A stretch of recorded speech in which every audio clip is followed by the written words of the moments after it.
"My aunt will be down presently, Mr. Nuttel," said a very self-possessed young lady of 15. "In the meantime, you must try and put up with me." Framton Nuttel endeavoured to say the correct something which should duly flatter the niece of the moment, without unduly discounting the aunt that was to come.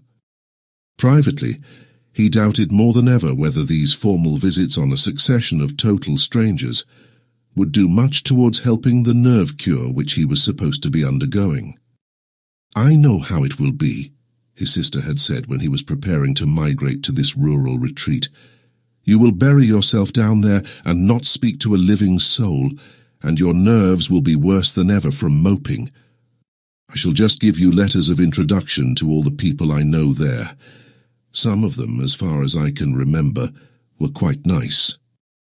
Framton wondered whether Mrs. Sappleton, the lady to whom he was presenting one of the letters of introduction, came into the nice division. "Do you know many of the people round here?" asked the niece when she judged that they had had sufficient silent communion. "Hardly a soul," said Framton. "My sister was staying here at the rectory, some 4 years ago, and she gave me letters of introduction to some of the people here." He made the last statement in a tone of distinct regret.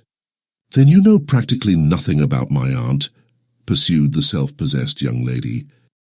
"Only her name and address," admitted the caller. He was wondering whether Mrs. Sappleton was in the married or widowed state.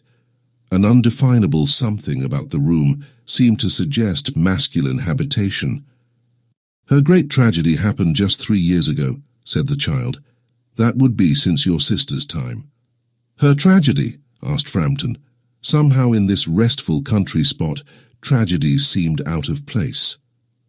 "You may wonder why we keep that window wide open on an October afternoon," said the niece, indicating a large French window that opened onto a lawn. "It is quite warm for the time of the year," said Framton. "But has that window got anything to do with the tragedy? Out through that window 3 years ago to a day, her husband and her 2 young brothers went off for their day's shooting. They never came back. In crossing the moor to their favourite snipe shooting ground, they were all 3 engulfed in a treacherous piece of bog.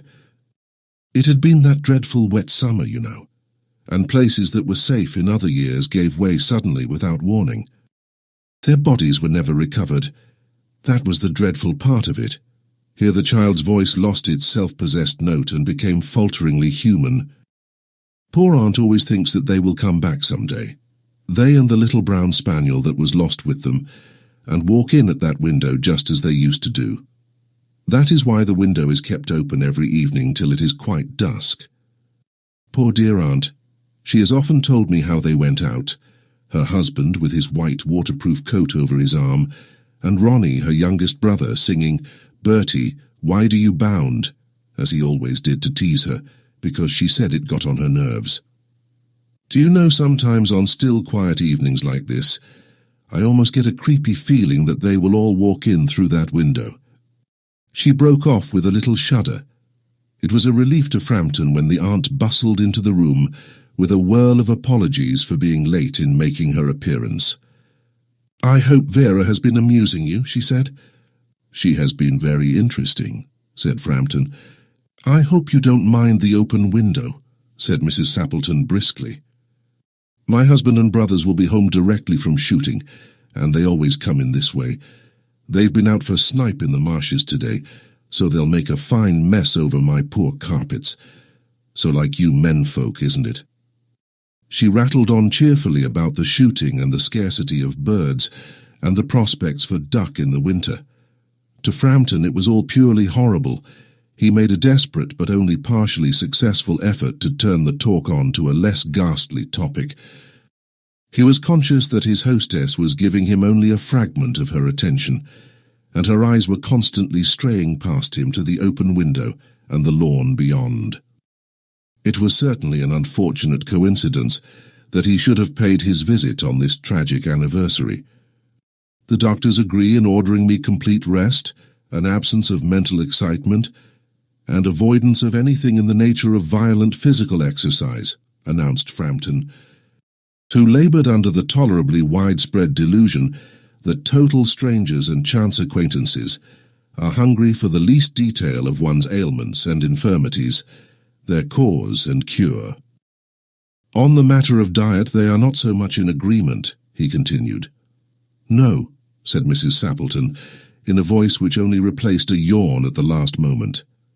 Then she suddenly brightened into alert attention, but not to what Framton was saying. "So here they are at last," she cried. "Just in time for tea, and don't they look as if they were muddy up to the eyes?" Framton shivered slightly and turned towards the niece with a look intended to convey sympathetic comprehension. The child was staring out through the open window with a dazed horror in her eyes. In a chill shock of nameless fear, Framton swung round in his seat and looked in the same direction. In the deepening twilight, 3 figures were walking across the lawn towards the window. They all carried guns under their arms, and one of them was additionally burdened with a white coat hung over his shoulders. A tired brown spaniel kept close at their heels. Noiselessly they neared the house, and then a hoarse young voice chanted out of the dusk, "I said, Bertie, why do you bound?" Framton grabbed wildly at his stick and hat. The hall door, the gravel drive, and the front gate were dimly noted stages in his headlong retreat. A cyclist coming along the road had to run into the hedge to avoid imminent collision. "Here we are, my dear," said the bearer of the white mackintosh coming in through the window. "Fairly muddy, but most of it's dry. Who was that who bolted out as we came up?" "A most extraordinary man, a Mr. Nuttel," said Mrs. Sappleton. "Could only talk about his illnesses and dashed off without a word of goodbye or apology when you arrived.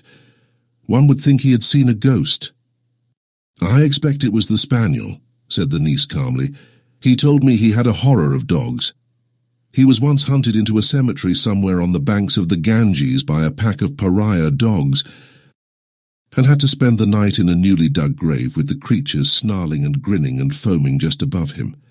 Enough to make anyone lose their nerve. Romance at short notice was her speciality.